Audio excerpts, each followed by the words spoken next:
Previously on the morning meeting.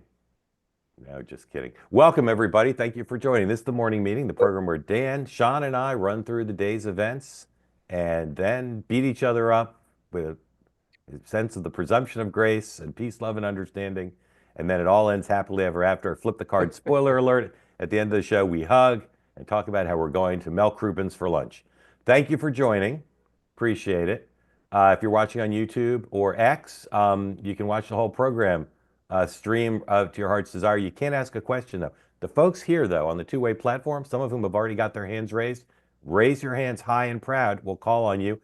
And we've had some great already. It's only Wednesday, even though it's been already the longest week in American history. Raise your hand if you want to ask a question. If you're a first-time person who's never raised your hand before, today is not your lucky day so much as our lucky day, because we'd love to have you part of the conversation. I'll run through the day book, and then we're going to have lots to talk about, including a lot about the media. Some of you, it's your favorite topic. You love when we talk about the media, and we'll do that in a moment. Let me run through the day. President Trump has no announced public events that I know of, but he is doing an interview with Sean Hannity. And if he keeps his streak alive, at some point today, he'll have a 90-question press conference. So we'll see what happens. The Hannity interview is recorded and then plays at 9 p.m. on a thing called the Fox News Channel. Don't know what J.D. Vance is doing today. In fact, he hasn't really done much very public except for go to the prayer service yesterday. So super curious about what's going on there. Lots of action on Capitol Hill. Well, sorry, let me stick with the White House for a minute. 5 o'clock tonight, all the DEI employees are put on paid leave. Not sure why they're in paid leave. It probably has something to do with unions. It's union contract, yeah. Yeah. So they go on paid leave, but they're supposed to take down all the public-facing content. And again, we're talking about this, but this is a classic Trump move. Something he promised to do, something extremely popular with tens of millions of Americans, and something that will drive the media and the Democrats batty to the point where they just talk about it and attack it and criticize it, but it will have no effect because Trump's in control. So watch that. And then stuff's happening with immigration today. I'm not sure exactly what, but there'll be developments on immigration, both in terms of edicts from the administration, but also activity out in the country. On the Hill, the House conference, Republican conference, meets at 9 a.m., after which Speaker Johnson and members of his leadership team hold a news conference. At 11 o'clock, members of the Democratic House leadership will hold their own news conference. Lots going on confirmation front. Russell Vought, who's up to be the head of the Office of Management and Budget, one of the most influential people in the administration, had the job previously. Brilliant guy. He's going to make a lot of changes. A lot of DOGE activity is going to come through him. He's got another hearing, second hearing for confirmation. Supreme Court's hearing cases, and the Wisconsin governor is giving his State of the State address at 8 p.m. Sean, of course, the Wisconsin governor is? Tony Evers. Yeah, nicely done. All right, that's what's going on. Now, lots to talk about. And then, of course, again, we're going to want to take your questions. So please, if you're here on the two-way platform and you want in on the conversation, question, comment, whatever, please raise your hand. All right. We're going to start with the media because I've said it again. It's very tough to cover Donald Trump, whether he's a candidate or a president. He knows the press well, and he does so many things that make it a challenge to cover him. The goal of the press is to tell the story of the administration and to hold the administration accountable to the public interest. But as we talked about yesterday with the crypto thing, it's not just that there's a lot going on. It's not just that Donald Trump is shameless and you can't hold him accountable for his lies and his attacks because there's too many. But it's also because the press doesn't learn the lessons, one of which is, two of which. One is when Donald Trump's doing something popular in the United States broadly, but not popular in Chevy Chase, if you cover it like it's not popular in the United States, it's gonna cause you problems. I'll say that. And then the other thing is just a quick point of for those not familiar with the local area here. Chevy Chase is a town in Maryland, just outside D.C. filled with established and very, very upper class. Yeah, as we like to say, I'm Chevy Chase and you're not. And then the other thing is, if you cover things that the country does not care about, but you care about them. So not that you disagree with them because you're a DC liberal, but you care about them because you have the mentality just of being an insider. Again, it's not going to end well for you. So I'm going to show you. We want to show you something. Eric Erickson, who's a conservative radio host, an activist, but he's not super Trump. But he's become super Trump because he's so pissed off at the press.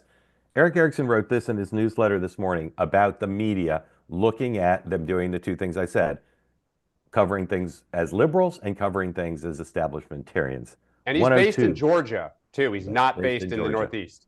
Correct. 102A. These people, meaning the media, have learned nothing.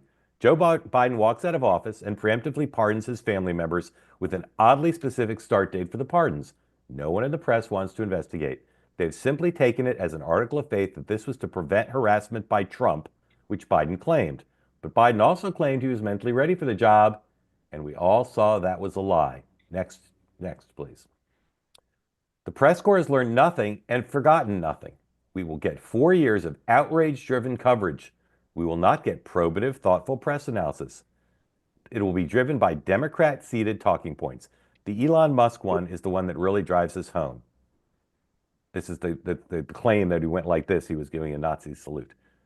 There are numerous examples of Democrats throwing their hands in the air like a Hitler salute, and no one, left, center, right, or in the press, accused them of doing it. But Elon declares his heart, goes out to the crowd, and flings out his arm away from his chest, and we're all supposed to believe it was a Hitler salute or we're apologists for Nazis. Last screen.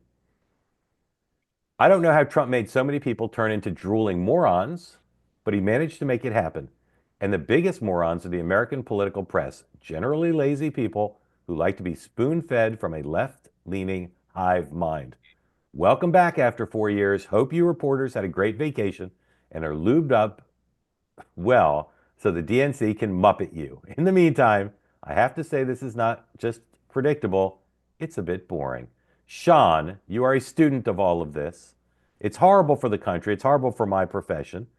What do you have to say about what Eric Erickson wrote and the implications going forward for your successors in this Trump administration?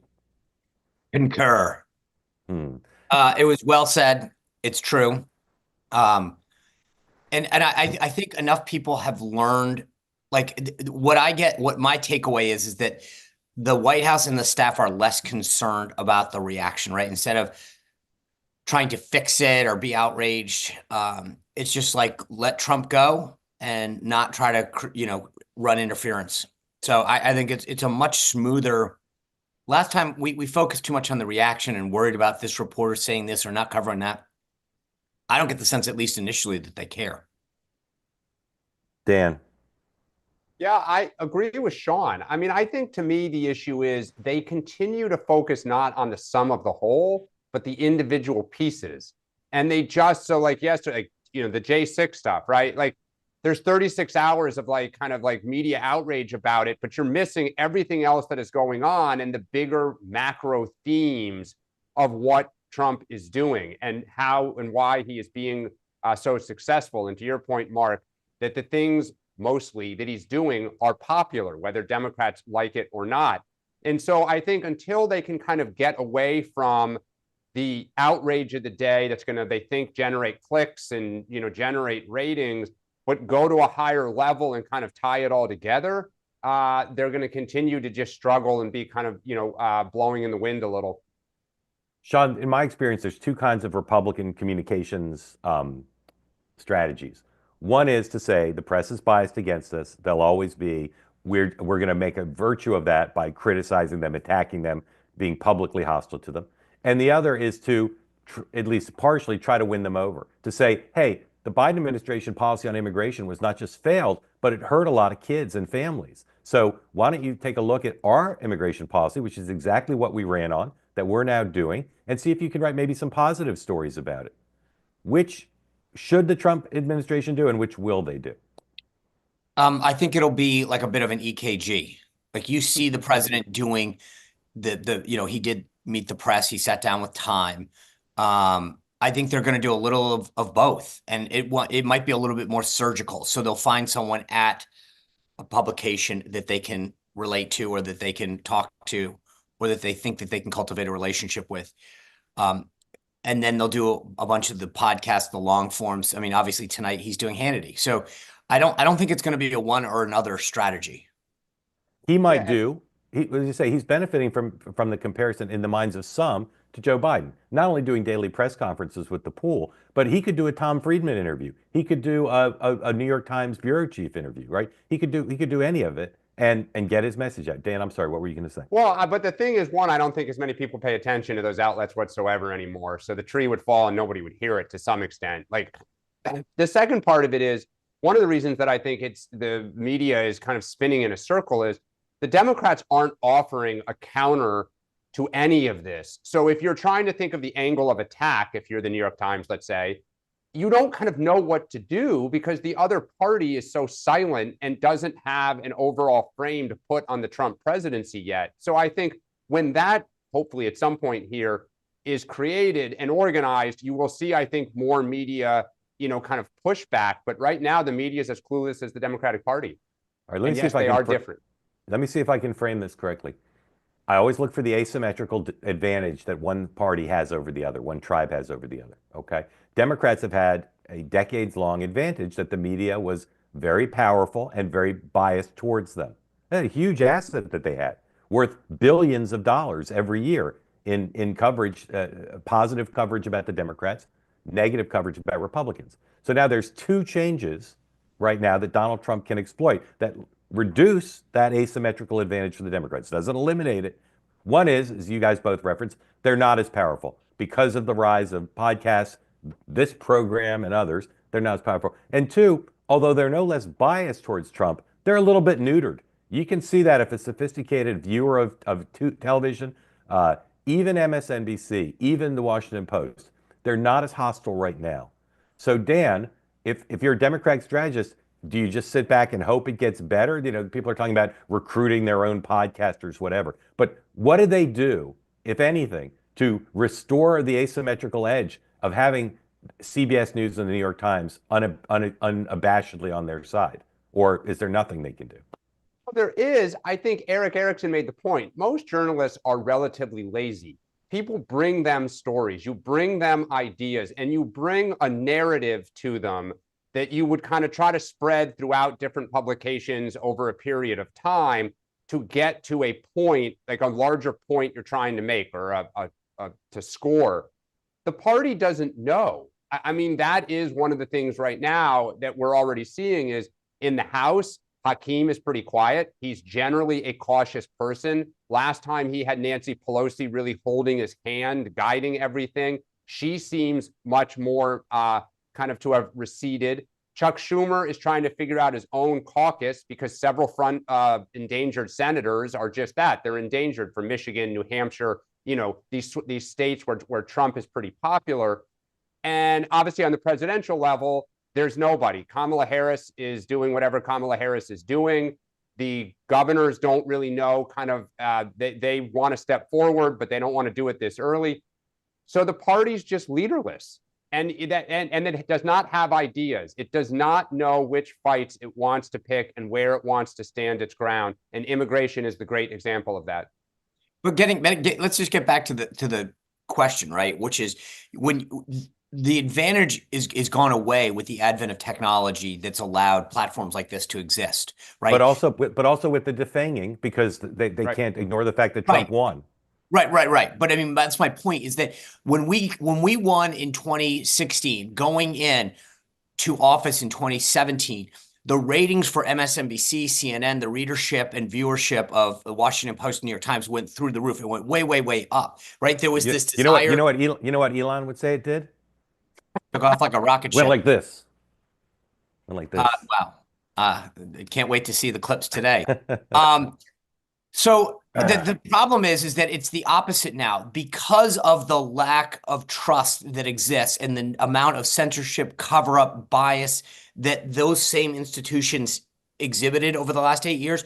With the Washington Post, I think I tweeted the statistic the other day. We talked about it, went from 25 million page views to 2.5, right? They are in massive decline. They're shedding reporters and coverage. they don't have the ability. And it was funny because if you think back to the advent of podcasts, like Pod Save America, initially that was a very dominant voice, the Daily and a lot of these other institutions. And the right has been able to really grow at a lot bigger of a pace. So there's now outlets. I can't tell you the last time I've watched or read, some of these outlets because there's not a need to anymore. Yeah. And so wouldn't it be in the interest of your party, Sean, to try to take advantage of the division now between and the weakness now and try to say to the New York Times and CBS, hey, come cover us more favorably? Or no. I would rather, because this is like the view I have of the tech folks. I don't want to try to play with them. I would rather crush them and push them out. I would rather shut out the New York Times, the Washington Post, NBC, and let them wither on the vine. Right. I don't want them to exist. Put up 101, please. Sean, I think they may buy some of them. No, see, but here's the point, Dan. Why would you buy? I know there's a lot of people who say so-and-so should buy, this or that. Why would you buy a failing asset? I mean, but I think like the Washington Post may buy Punchbowl and stuff like that, where they try to bring some.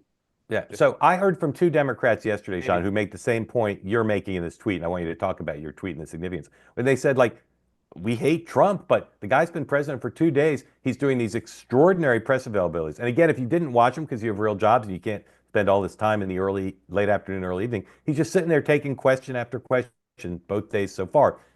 Explain your tweet and what you think the significance is, please.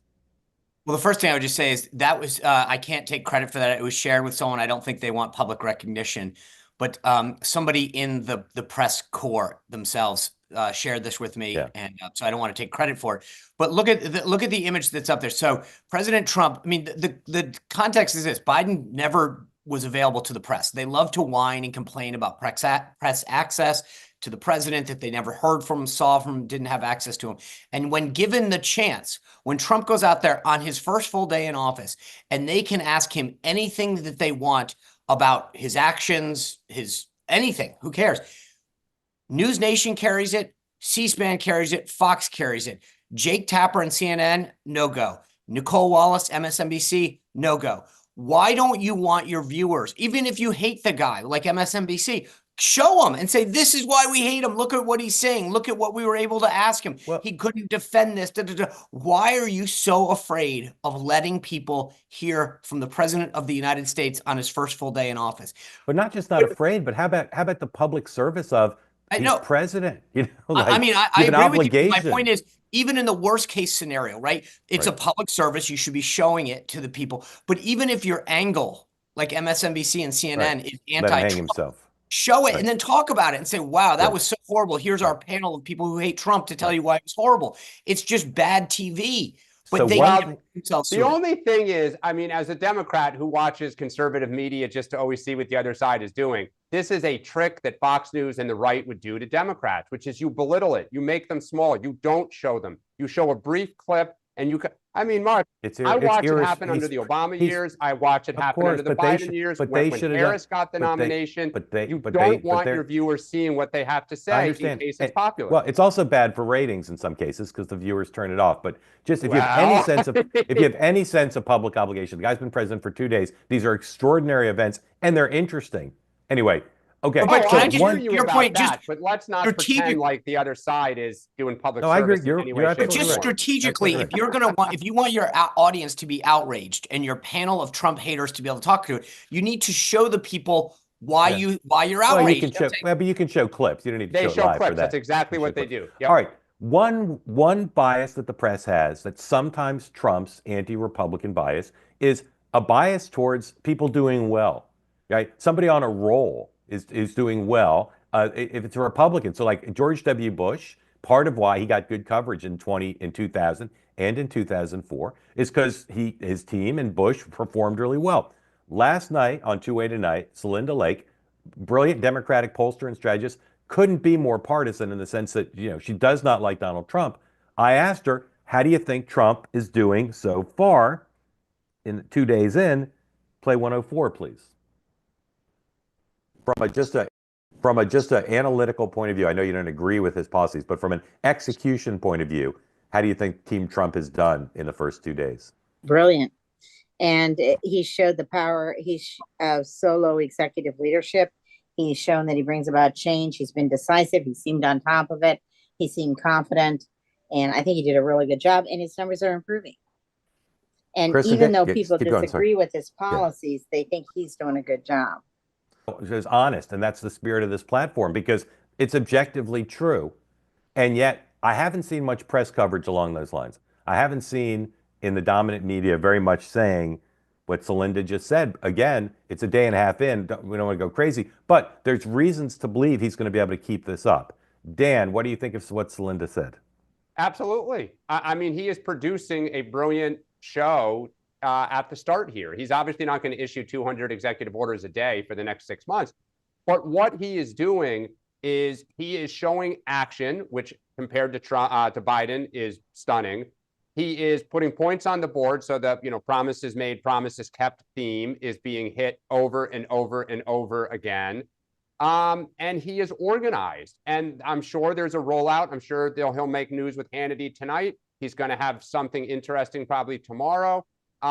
He knows what he's doing. I completely agree. I may disagree with what he's doing. And Friday, he's going to North Carolina and LA. Yep, absolutely. So, I mean, he's good.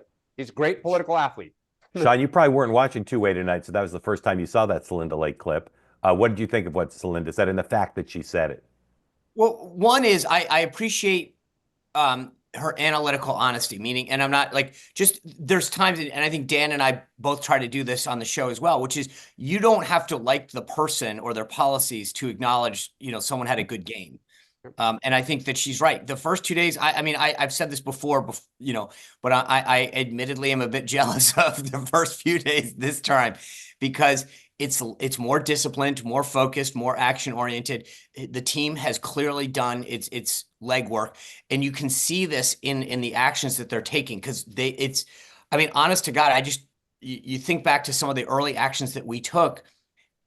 And I would ask some of the staff, okay, is this vetted? Has this gone through? Who signed off? And it'd be like, I don't know. And it's pretty obvious that this time they did the legwork to get everything ready to go. And it's much more disciplined. So I like it. By the way, I will say at some point, I just put a pin in this. We should talk about the Speaker Johnson comments on LA funding because we've previously mentioned this and he. Yeah.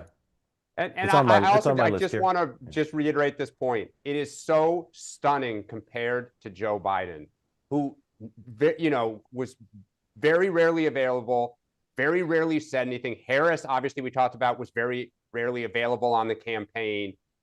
I don't understand why Joe Biden tried to go back to the 1980s with like a press secretary making a comment, and that was supposed to be the news of the day. But I think what Trump is doing is going to be the norm going forward, which is the American people expect to hear almost daily directly from the president, either on social media and or in person.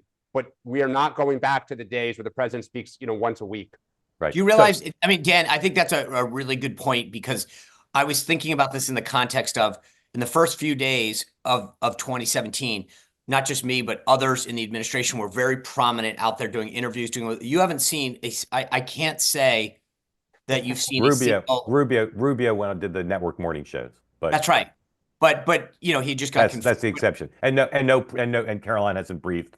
It's all Trump. It's all Trump. All and Trump. JD Vance invisible. So if you think about the categories of the policies, okay, again, a lot of what they've done so far, particularly on things like immigration, are popular with the country, popular with the Trump base, not popular with liberals in the media. Okay, then there's a category of things that are mixed, where maybe it's not 70-30 or 80-20, but it's like 50-50. But that's fine too from a political point of view. Then there's a category of things like the pardons that my guess is when people start to poll them, they'll be unpopular. But Trump doesn't care, number one, and I don't think they'll hurt his overall approval rating. I don't think it's the kind of unpopular thing that people can say, well, I disapprove of the overall thing. Is he doing anything so far that either of you have seen that's in the fourth category, which is unpopular and potentially damaging to the Republican Party and Trump? Either of you see anything like that? Yeah, No. I mean, the only thing else, in addition to J6, that I've seen that I was a little surprised that there's been some polling on already, the country is not supportive of the idea of firing all career bureaucrats and replacing them with political people. No, I can't believe that's true. I can't believe that's true. Well, what I was going to say is I would not, as the Democratic Party, want to defend the bureaucracy per se. Yeah. But there is, I mean, I Who's forget where I pulled saw that? it. I got to go find it, but it was That somebody can't be. reputable. Yeah, no, it was even amongst Republicans. But Dan, I think that's why, look, Depends on how you ask it. for legal reasons and others, there's also a reason that all of these DEI folks are being put on paid leave. Like they're not losing their job. Yeah. But I will get back to this, gets back to the legwork. These guys, you know, obviously living here and knowing people on both sides of the aisle, there are a lot of people in jobs that I didn't really know what they did, and they've been removed, meaning that like these guys went in surgically and knew what job needs to get and what person needs to get pulled and removed. So there's three big areas of policy that are unpopular and could hurt the party and Trump. One is the tax cuts for the wealthy, but that's not happening anytime soon. One is entitlement changes, but that's not happening anytime soon ever. The third, which I'm told has already happened in some of the executive orders, and for people criticizing me for not doing enough research, I'm busy, I'll get to it, sorry. But I got 2 emails saying there's some executive order that has things that are going to scale back healthcare coverage. Either of you know anything about that? So I think there was the Medicare negotiations that Biden made on the prescription drugs. Yeah, they cut that back to do with rolling that back because of. But Okay. Again, remember, part of this isn't. It's sort of like, there's an element of it wasn't done right in the mind of a lot of the folks, and so therefore we're going to redo this. But watch to see if Democrats take advantage of that. All right, we got a ton of topics to get to. We're running out of time because we want to get folks in. So just real quick, Trump is extremely powerful with the Hill right now, with Republicans on the Hill, and he's extremely powerful with the conservative media. And one of the things he's doing is retribution against people who he thinks crossed him. He doesn't hold grudges, but he does sometimes get even. So, for instance, John Bolton loses his Secret Service protection. Put up number 107. Brian Hook, who worked in the Trump administration and Trump won as the Iran negotiator or envoy, he was fired from a position, a sustained position he had, kind of like the position Sean was fired from. If you have a connection to Mike Pompeo, that Brian Hook does, or Nikki Haley, or there's one other person, I'm missing who it is. Mike Pence. If you have a connection to any of those 3 guys, chances are you're not getting a job, and if you're in one of those sustained positions, you'll be fired. So that's one way that, and no one's going to push back. And then let's play Sean Hannity talking to Mike Johnson in a setting where all the House Republicans, I don't know if it's 100% attendance, but House Republicans sitting like school children watching Sean Hannity interviewing Speaker Johnson. 103, please. All of you in the room, you understand that you win or lose together. Does everyone get that? Oh, yeah. Does everyone understand that nobody in this room, and there are friends, new friends in this room, nobody here will get everything that they want. Do we understand that too? Yes. Yeah. Everybody gets that? Jim Jordan even agrees. We'll talk to Jim in a minute. But if people... We've talked about all the ways this transition, or this beginning of an administration, is different than it was for you in 2017. Is the Hill, the Republicans on the Hill, expressing more fealty than 8 years ago? Absolutely. I mean, I said before, if you think about who President Trump, I mean, our first thing out of the gate was healthcare reform. And it was Mark Meadows and a bunch of the Freedom Caucus folks that said, we're not working with you. I mean, they were so this is like seeing that is unbelievable. Yeah. Dan, how can your party counteract Donald Trump's just acting with impunity with his own party, or do you just got to hope that they overreach as a group, or they can't get the budget together? Like, where's the opportunity for Democrats to deal with this? Because I don't remember this much fealty to Bill Clinton when he got in office or in his second term. I don't remember it for Barack Obama. I don't remember for anybody. That was frankly embarrassing and emasculating. I mean, the only thing missing was a ruler in Hannity's hand to smack all the little children and all the people sitting around. Look, when Trump came in 2017, Mitch McConnell was a pretty powerful figure, and Paul Ryan was an established, forceful presence. Neither, Johnson and Thune owe everything to Trump. If he snapped his finger and said, I want them out, they're gone by the end of the day. So I think he's got complete fealty. The good news for Democrats is that group, the House and Senate Republicans, are totally divided. I mean, I said this yesterday. They are trying to figure out the debt ceiling. There's an agreement. It can't go in reconciliation. They're trying to tie it now to the disaster recovery, but I don't think that's going to fly. They're going to have to come to the Democrats to get votes on the debt. So I think on some level, if I were the Democrats, let them come to us. They're the beggar. We're not the beggar in this situation. And they still have no game plan for reconciliation. The fact that the other day, John Thune asked Trump, reportedly, how about we pursue 2 reconciliation bills just in case they fail on one? And Trump said, fine. Like, they're so not on the same page, and they both think the other's going to fail, the House and the Senate. So the one thing, if you're a Democrat, that's good is Trump does not appear to want to get involved in process and making decisions. And as long as he wants to be above it, I think to criticize it if it goes wrong. By the way, I think a really smart move for the White House Leg Affairs team would be to pick off 5 to 10 Dems that are in, Trump +1 or even, D +1 or 2 seats, get them together and say, hey, we want to play ball with you guys. Give us one. I mean, because number one, with the majority as close as it is, it would make sense for for the second 2 years. Plus, it can build some bipartisanship, and these guys need to look like they're working with Trump. I would get that together. Trump should be meeting with those guys and even some of these senators. Look at the people. We had a dozen that voted for Lake and Riley bill. I get that's not, but that gives you some ballpark of the universe to work with. Fetterman showed that he's willing to play ball. The Trump team should take advantage of this time right now to build those bridges so that they have a way to. But the problem is, if you do that, then the Freedom Caucus people are going to go ape what. And so to me, Trump's the only one. Dan, I agree with you. If Johnson did it, heck yeah. Trump's the only one who can get away with that. If he goes and does it and says, hey, they want to work with me, it's Sean, like if you were head of Leg Affairs in this White House and the president said, you think I should start meeting with Democrats? Like, should he call up Schumer and Jeffries? He met with the Republican leaders yesterday. Like, should he start meeting with Democrats? Well, I mean, look, it can't hurt. And I think he will, but he's never going to get Chuck Schumer's vote on something. So what I'm saying is. But he can make him look bad, right? Yep. By offering the hand and maybe talking about his shared Chuck agenda. Schumer would take the meeting. I mean, I guess there's an answer. I would do all the above. Meet with the guys, say that you met with them. It looks good. The image, I mean, Trump gets that. It looks good.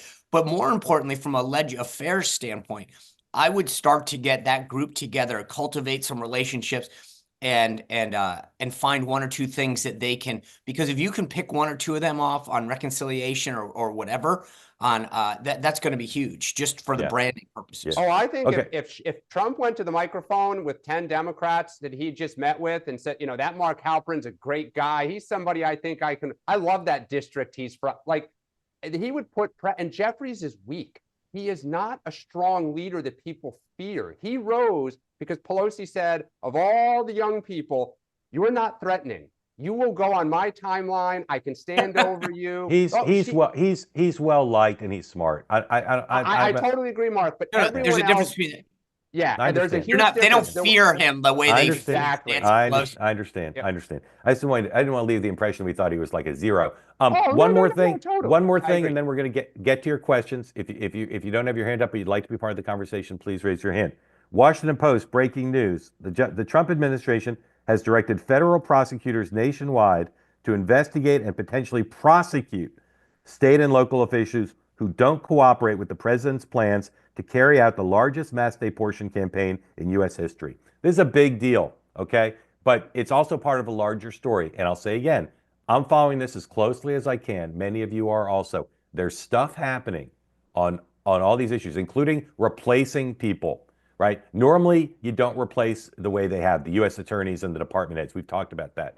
They're doing a lot of stuff Wait, that wait, has been yeah, you thought do about for replace the 4 U.S. years. attorneys. Well, no, normally you replace them eventually, but you let the acting ones be. Some, there've been some exceptions to this, but the normal practice is the U.S. attorneys who are political appointees all step down, and then someone in the office takes over, like the number 2 career person there takes over. The Trump people, and this has been done on occasion, but they're doing it, they've done it systematically, say, we're not just letting the office in Iowa pick who the U.S. acting U.S. attorney is till we get our person confirmed. We're putting in someone who we know, someone who's MAGA. And they're doing that also with the acting heads of the departments. Again, that's not the way it's normally done. But they're also going out and firing people who they don't like. And now they've got this policy, which they probably thought of 3 years ago. When we get back in, we're going to threaten the local people, because if we don't, the local people will try to slow walk it and disregard it. We don't want that. So we're going to threaten them with prosecution if they don't get on board with cooperating. It's some of this stuff is unprecedented.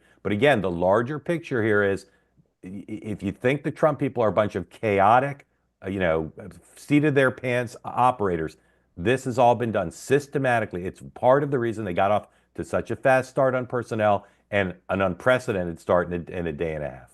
Well, and Mark, you're also forcing the Democratic Party to defend people who are defending illegal immigrants who have committed crimes. Like, I don't want our party being on that side, right? It's one thing if you're defending the child being ripped from the, parents' arms, that tugs at the heart. But good God, nobody should be out there saying, I'm going to defend the illegal criminals. Sean, It anything you want to boxes say the about party that? in. No, I mean, I agree with, I mean, Dan and I are on the same page on this. I don't, at the end of the day, if anybody says I'm going to shelter or defend somebody who is in this country illegally or committed a crime, then that's on, I mean, I hope that we go after those people who are, broken the law, regardless of, frankly, of their immigration status. I mean, if you are a criminal, you shouldn't be able to have, I mean, no one should be sheltering you. And just to circle back to where we started with the media, I think the media, I haven't read the whole Washington Post story, but I think the media would see that story and say, how dare the federal prosecutors threaten the local prosecutors? But I think a lot of Americans would see that story and either not care or say, well, yeah, of course they should be carrying this out because this is an immigration policy we like and that Trump ran on. And that is a big problem for the media and to some extent for the American people. And welcome in. Tell folks who don't know where you are, what's on your mind, and thank you for being part of Two Way. After you unmute. Here you go. I'm in the balmy Jacksonville, Florida right now. You have snow? No, we didn't get snow here. It veered off like up to Atlanta. I have, I know I don't want to take a lot of time, but I have a question. All the discussion and information about the media, are there any investigative reporters, like the old, I guess, Woodward and Bernstein is a bad example right now, but that really will delve into the Biden family, all that, even though they're pardoned and they won't be able to be tried for their crimes or alleged crimes? Will anybody look at that? Will there be any investigation? Like the old timey, I'm going to find out the truth investigation. So great question. So first of all, I hope most of the investigative bandwidth is put on the Trump administration because they're in power now. So there's limited bandwidth. Investigative departments, like most things in journalism, are scaled down. The problem with these new media entities is, as successful as they are and as powerful and as valuable as they are, these podcasters don't have lawyers helping them with Freedom of Information Act requests. They don't have people going and looking at records in county courthouses. So what limited bandwidth remains at the few serious places that still do investigative journalism, New York Times, Washington Post, Wall Street Journal, I hope they're more focused on Donald Trump because he's in office. As for the Bidens, I think this has left a bad taste in a lot of people's mouths. I think there's a guy at Politico who's done a lot of great investigative work on the Biden Inc. story. I think that people will take a look at it. At a minimum, I think people will start to ask for the first time about Val, where this could be investigated, and either the conservative media or the dominant media could go sidecar on it. Is you saw last night Jim Jordan in that same Sean Hannity interview say They may well investigate this. The committee would have subpoena power. They'd also have the ability to bring the pardoned people in. They couldn't assert their Fifth Amendment rights because they've now been pardoned, at least in discussing events that occurred during the window of the pardon. And they'd also be subject to perjury charges if they committed perjury when they testified. I'm not saying they would, but there's always that danger for anybody who goes before Congress. So if it's going to be investigated, I suspect it will be by that committee. They incompetently investigated Biden Inc. It's part of why the Bidens got away with it and the press was able to pretend nothing happened. If they were more competent, maybe that could lead to the press. Again, the way a lot of investigative reporting works, talked about laziness before. Most investigative stories are handed to the news organization because the politically interested actors, like once I broke a story during the Clinton administration that the Clintons were accused of raising money in the White House because they were having donors to the White House and using the Lincoln bedroom. And so some Democrat went to the Reagan Library and got a video that was in a VHS tape in the Reagan Library of Ronald Reagan in the White House when he was president talking to donors. And they gave that tape to me. And I had to pretend it was my shoe leather work, that I had flown out to the Reagan Library and screened hundreds of hours of tapes and said, Eureka, I found it. That's the way it works, okay? So if reporters want to investigate the Biden story, that would be smart to start having lunch with the committee staff who are going to be doing the investigation and say, we, two-way or the Politico, we want to break story about why these people got pardoned. Let us, be part of, learning what you learn and breaking stories along the way. Sean and then Dan, and again, Ann, thank you for the question. Stand by if you have a follow-up after Sean and Dan weigh in. Gentlemen. Well, first of all, I'm glad that you outed your. I mean, that's exactly it, right? So it was a great scoop, but no. But I mean, like the process. When I was at the RNC, we had a big research team. We'd find something, put a pretty bow on it, and then shop it to reporters, and they would break it as if, to Mark's point, like we did all this. Like they would go, what's the weasel word reporters use when they do that, Sean? Do you know? Obtained. Oh, yeah. I was going to say in a series of bank records obtained by ABC News. Yeah. ABC News obtained them because someone from the committee said, here's the stuff. Yeah, I mean, so yeah, there's a couple other weasel words that were coming to mind that I won't use, but yeah, I mean, so that when you see one of these investigations, know that somebody put it all together, connected all the dots, put it in a pretty bow, handed it to him, and said, "Here you go." And the problem to answer your fundamental question, I think Mark's absolutely right. There's very few people that showed an interest while Biden was in office. I see even fewer that will show an interest. A guy like John Solomon or some right-leaning folks, maybe. Peter Schweitzer's done some great work on. But then the question is, does anyone cover it? And that's, I think, the million-dollar question right now. But if the committee does some work and finds some really good stuff potentially, but they didn't cover it when he was in office, I don't have very high expectations that they'll cover it when he's out of office. Dan. I agree with what's been said. I'll be curious if any Democrats would facilitate such work to hand to a journalist. In 16 and 15, one of the reasons Biden did not run was it was made known to him and the party that if you run against Hillary Clinton, everything is fair game. Are you breaking news here? You breaking news here? That is, and I know that to be fact. Yeah. Interesting. And were they specifically talking about Biden Inc.? The entire Biden family would be fair game. And I think after Bo's death, he did not want to have the family drag through it. All right, let's pump that out. Dan just broke some news. I added myself on that Reagan story if somebody wants to go pull it. And I'll tell you one more thing. I might investigate it. Okay, I have one more quick thing. Please, go ahead. Of course. I know we don't have time today, but I would love to hear everybody's take on how much of what Trump is doing with all the lawsuits being filed. For example, like they said, 22 states have filed cases now to dispute his executive orders. What's going to happen? How long is that all going to be tied up? Yeah, one judge is scheduled a hearing for tomorrow on I think the birthright issue. I think that's what it's on. So the courts move in mysterious ways. Yeah, birthright. So you'll see some stuff quick, but then of course it's all going to be appealed. And then the question of, did the judges stay it, and does the stay get upheld by the appellate court? some of it could be resolved in 2 weeks, and some of it could go for years.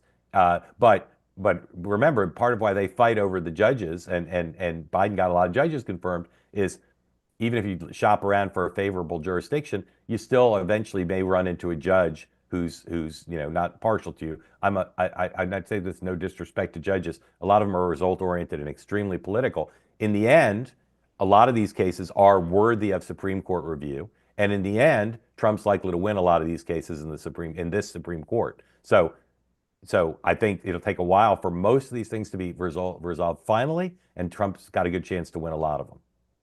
Great, thank Ann, you, and yeah. thank you. All right, Thank you, Ann, thank all you. three of Ann, you. Love how'd you you. find out? How'd you find out about two-way, Ann? YouTube, Megan, Kelly, just love you, watched you for a long time, so. Well, thank you But I very love much. Dan and Sean equally. Yeah, that's good. You should actually love them a little bit more. And thank you. Really appreciate it. Thank Come you. back. Please come back Thank regularly. All right, Michael, come on in. Tell folks who you are, where you are, unless where you are is Delaware, because it says that on your screen. But tell folks what's on your mind. No, and thank no, you for I'm joining. I'm actually in New Jersey. New Jersey. Balmy All right. 11 degrees. What does that DE mean? Oh, that's why I mistyped. It's actually a capital D, small E. So I'm actually in New Jersey. Departed. Well, That's my name. well, got it. All right. Well, welcome and thank you for joining. What's on your mind, sir? Thanks for having me. First off, I wanted to thank you guys for the forum. I was at the comedy cellar with you guys back last month, and it was a great time. So, plug for those of you who are going to go to the Washington one. Well, so let me tell you, I just got an update on the ticket sales for the Washington one, and I will say again what I've told you a few times. If you want to come to the DC event, buy your tickets today, because I think we're about to sell out. I got Michael, mine last night. smart move. Hey, did anybody win my trivia question yet? I got to go all the way back up. I think somebody did. Dan will buy you a free ticket to the DC event if you can name the actor, the cast member who played me on Saturday Night Live, and you can't Google. So I don't know if anybody won yet or not, but so far I haven't seen the correct answer. Well, what year Michael, was it? Wait, How's wait, that? what is the what correct year? answer? It was about, I'm not telling you yet because I don't need the ticket. It was about 8 or 9 years ago. 8 or 9 years ago. It was Wait, it was a Trump? spoof. It was a spoof of Morning Joe.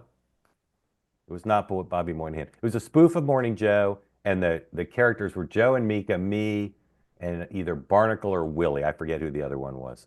It would have been great if it had been Eddie Murphy or Fred Armstead, but it was not. I still haven't seen the correct answer. All right, while people guess to try to win a ticket paid for by Dan, Michael, question, please. And thank you for your Okay. kind words and for coming to the event in New York and for plugging our live shows. There you go. Hey, listen, I was watching last night, and I don't know how we're ever going to get around this J6 thing. You know, I mean, it seems to get everybody, like even you guys. Either does Sean. Sean doesn't know how we're going to get around it. Yeah, I don't really know. And I was thinking about it. I'm old enough to have voted for Ronald Reagan against Gerald Ford in the primary way back in the day, mostly because he had pardoned Nixon. And now, as an older guy, I realized that was probably the best. It really was the best thing for the nation. That's the only way we could move beyond that. Was that all right? That's off the table. Let's look forward. And I think while I don't like the idea of all these pardons, I think some of them are probably valid, some are not. I think it's the only way to get through this. Because I mean, watching last night, it really is the people who are so against him because of J6, and I have close friends that I just try to find common ground on this all the time. And it's really, really hard because it's a very emotional issue for people. So I don't know how we get around it, but we got to figure out something. And I think the pardons might be the only way to go. Yeah, it's a good point. And I wish, to the extent President Trump has talked about the pardons, which he has, I wish he had emphasized that. I know some people would have seen it as spin, but I wish he had emphasized to say lots of division about this stuff, but the matter should be put behind us, and the best way to put it behind us is to pardon. It's, again, there's some spin to it, but as you just suggested, there is some truth to it. Sean and then Dan, thoughts about that great question there. Yeah, I think that the bottom line I would get at is, I mean, we've talked about this before. I think depending on who you are, it's either, you literally think that that there's this range of emotion on it, right? Some people will never get over it. Some people, I think, agree with you, Michael, where it's like, all right, let's all wash our hands and move on and hope that it doesn't happen again. And then there are some people who are much more on the talk about the injustices, et cetera, that were done. So I don't know that there's an answer, because I think it depends on how your priorities and how you view the world. So I don't know that there's going to be an answer per se, but hopefully we've been able to find a way to move on as a country. Dan. I think it was a great point you made. I said yesterday, this was I believe, taken into consideration for almost every voter. The country has spoken. I actually read, I forget where, that one of Trump's views was, I think he said, F blank blank it, let's just do this all and move on. And to Mark, it kind of is your point. So I think history will judge it, and we just move on. It's done, and move on. Michael, thank you. Great question. Very grateful to you. Hey, Professor Kenny, did you Google for the answer, or did you just get it? Put it in the chat if you Googled or not, because we might have a winner. Margaret, welcome in. Thank you for joining. Tell folks who don't know. Is that I don't know who we put in the mind. chat. I didn't know that that's a person. Who? I don't watch Saturday Night Live. I can't help you. So, All right. Margaret, welcome. Thank you for joining. Tell us where you are. What's on your mind? I am here in Southern Nevada. I appreciate you guys trying to pronounce Nevada. It's right. It's like we'll get you there eventually. Nevada. Northeastern Nevada. I know it comes from the Spanish for snowy, which is Nevada, but it's Nevada. And it's cold here. Northeasterners, come get your weather, please.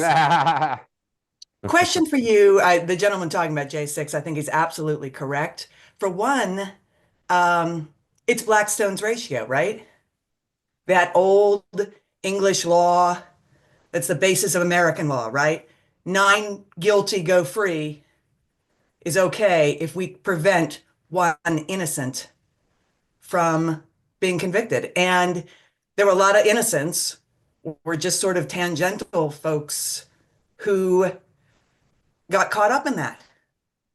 And I think it's very appropriate that even if there were some bad actors who probably should serve more, that we just erase it.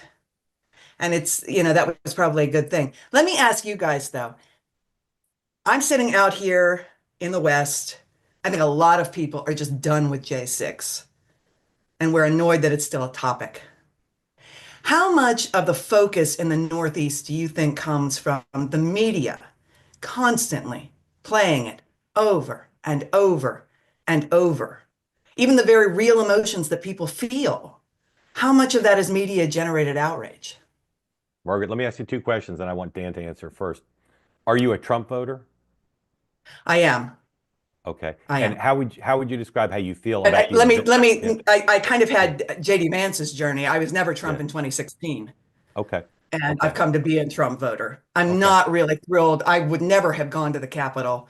I rolled my eyes about the whole thing. How do you feel about what happened on January 6th? As equally upset as I felt in the autumn of 2018 when we had Democrats storming Senate offices to try and prevent the election or the approval of Justice Kavanaugh. Equally to what I felt in 2015 when people took over the Wisconsin State House for days. Equally, and I'm utterly disgusted that a few weeks ago, maybe a little more than that, I'm old, a few weeks could, maybe be a year, but I think it was just before the election, we had folks taking over the Capitol Rotunda, Palestinian protesters, who then marched down and down in the city put up took down American flags, put up Palestinian flags, and desecrated monuments along the way, and every person who got arrested got released. Dan, thank you for that, Margaret. Dan, Margaret's question about whether the media's focus on January 6th is what propels interest, at least in the Northeast. I don't think it's media interest. I think for Democrats, it's a pretty convoluted issue, a little, that I think they felt like it was the last straw to the birther movement, kind of never giving Barack Obama the respect and belittling him, whether it was a racial dog whistle or whatnot. I mean, that's why Michelle Obama won't even be in the room with Trump anymore. That the party was constantly kind of smacked around rhetorically, and that this was like a set of lies that the election was stolen. Again, you and I may disagree with that, but this is, I think, the party's psychology. And that everything you described, where people sat in offices and cheered and had to be dragged out of offices over Kavanaugh or in state houses, that was not smashing the door down, literally and figuratively, and everything that happened. And so for the party, it was just the culmination of an aggressor against kind of our side. Again, I know people are going to disagree. I won't even look at the chat right now. But I think to people in the Northeast who the Acela corridor is a little bit one, kind of DC to Boston, and kind of there's a little bit of like an attack on one, kind of our way of life and the psychology, and our culture is kind of an attack on all. And like, how could this happen? And then to your point, the other side feels their justifications and their reasons and their beliefs. And I think we should move on. I don't think history will let us forget that, which I think is appropriate for future generations, but it's just kind of where I think we are. Sean, Yeah, it wouldn't be an interesting. Thank episode. It wouldn't be an episode of the show if you didn't get a chance to talk about January 6th. So Yeah, I appreciate that. I mean, I know Mark's a little tongue in cheek on this. To me, the thing that I hate about this subject is that I don't think 5 minutes or 2 minutes gives it justice. I think the way you articulate it, Margaret, speaks very well for a lot of people on our side, which is I've worked in the Capitol for years. I for a million reasons that I don't want to get into right now, was very sad that day. As I've said, I mean, symbolically, I didn't like it.